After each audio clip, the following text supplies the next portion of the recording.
let's start off with why we're talking. You had a diagnosis recently. What was that? Yes, I had a diagnosis last November of brain tumor, and it started off with a seizure. And then I went to hospital and they found this brain tumor. And then I got medicated, and every bit of my being just fought it all. So I'm not having this, and didn't want to accept it, and why me, and just all the stories that we go into, victim mode, because I'm always been, driving and I'm in control, and so I stopped the medications, everything, So and you, then I thought I was good again. so you were, I mean, this was last November. Yes, So were you scared?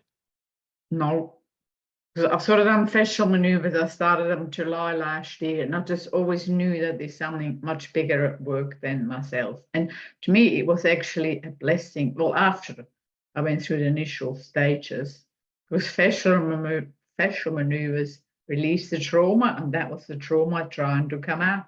So you saw this So, as your body getting rid of something that was already yes, there, yes, because they said it's been there for years. So right? obviously something triggered it, and it's coming out. Then I went through the stage, obviously the medical system, nothing against the medical system. They're here, they try to do the best they can, but they don't look at the metaphysical aspects. I'm not just stuck straight into that, repressed emotions, trauma withheld, and through the fascial maneuvers, it's come out. Even now, over those last few months, I just seen all these memories that just pop in.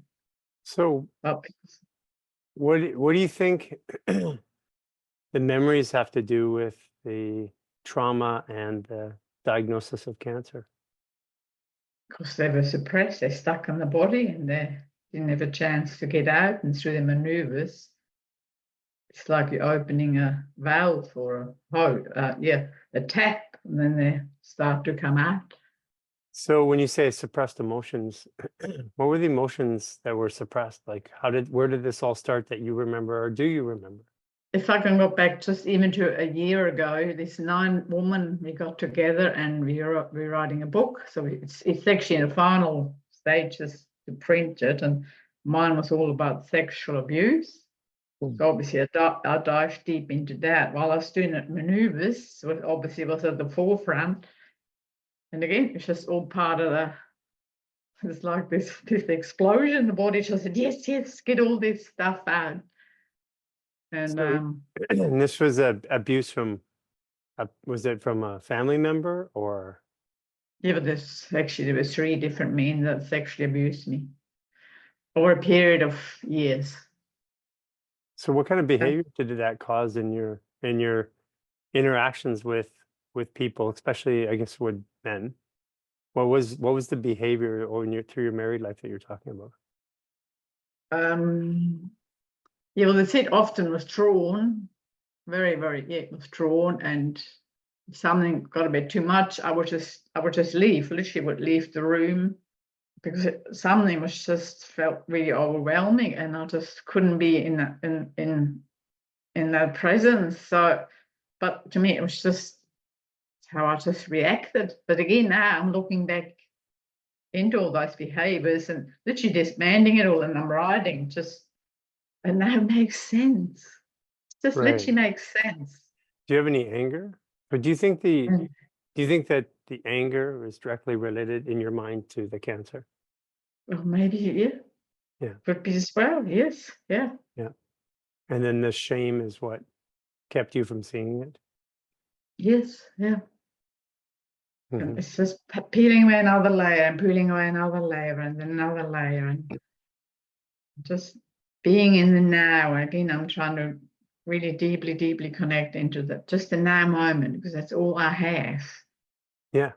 And that now moment is bliss. Yeah, I mean, it certainly has a way of sobering. I mean, there's several different journeys I had, and there's certain ways of being forced into the now. Like one of my ways of being forced into the now was when I was put into prison.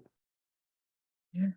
And that forced me for 17 months to be with nobody really, but Yeah. but me and a doctor at one point, which helped me understand a lot, a neurologist and chiropractor. But it forced me to be there. Like I couldn't be anywhere else. I couldn't go anywhere else. I couldn't be anywhere else. And it was my prison in a way. If I say it that way, does that sound kind of like what you were going through? Yes, because I actually think about you often, when you talk about this story, and even sometimes when I just sit, whether you call it meditation or whatever, I actually see you being in the prison, writing down 1,000 reasons why you're there.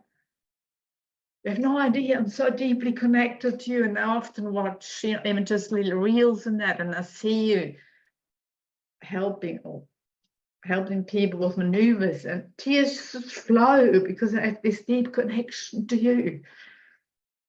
Yeah. Yeah. Yeah.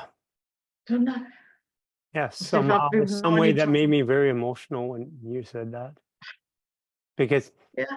I guess in your own way, you're writing all the reasons why it's good for you. You're doing that Yes. daily, right?